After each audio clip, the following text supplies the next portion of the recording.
పీఓకేలో PoJK అనాలేమో Pak ఆక్రమిత జమ్మూ కాశ్మీర్. ఎందుకంటే నిజమైన కాశ్మీరంలో పాకిస్తాన్ ఆక్రమించుకోవాలి, అవతల ఉన్నటువంటి ఇతర ప్రాంతాలని ఆక్రమించుకుంది కాబట్టి అక్కడ కాశ్మీరీలు లేరు, అందువలన అది కాదు.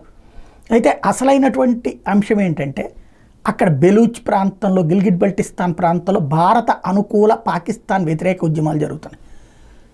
భారత్లో కలిసిపోతామంటూ ఇదేదో మనం అనుకుంటాం భారత్ అంటే అభిమానం అనుకుంటాం, కాదు.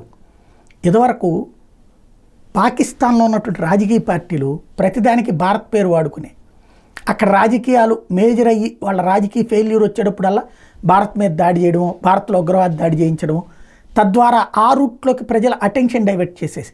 అట్లాగే ప్రభుత్వాల మాట వినని ప్రభుత్వాలు ఈ మధ్యన పెద్ద భారాలు పీఓజేకే మీద వేసినాయి, కరెంటు ఛార్జీలు విపరీతంగా పెంచేసింది, అట్లాగే ట్యాక్సులు ఎక్కువ వేసేసింది పాకిస్తాన్ ప్రభుత్వం. దాంతో మేము భారత్లో కలుస్తామంటూ ఉద్యమాలు ప్రారంభించారు. దెబ్బకి దిగొచ్చినటువంటి షాబాజ్ షరీఫ్ ప్రభుత్వం కరెంటు బిల్లుల్ని తగ్గించింది, పాకిస్తాన్ వాళ్ళకంటే తగ్గించింది. అంటే వాళ్ళ ఉద్యమాలు భారత్ మీద ప్రేమతో కాదు, వాళ్ళు భారత పేరు అడ్డు పెట్టుకుని పాకిస్తాన్లో ప్రయోజనాలు పొందుతున్నారు. కాబట్టి వాళ్ళని మనం నమ్ముకోవడం అనవసరం.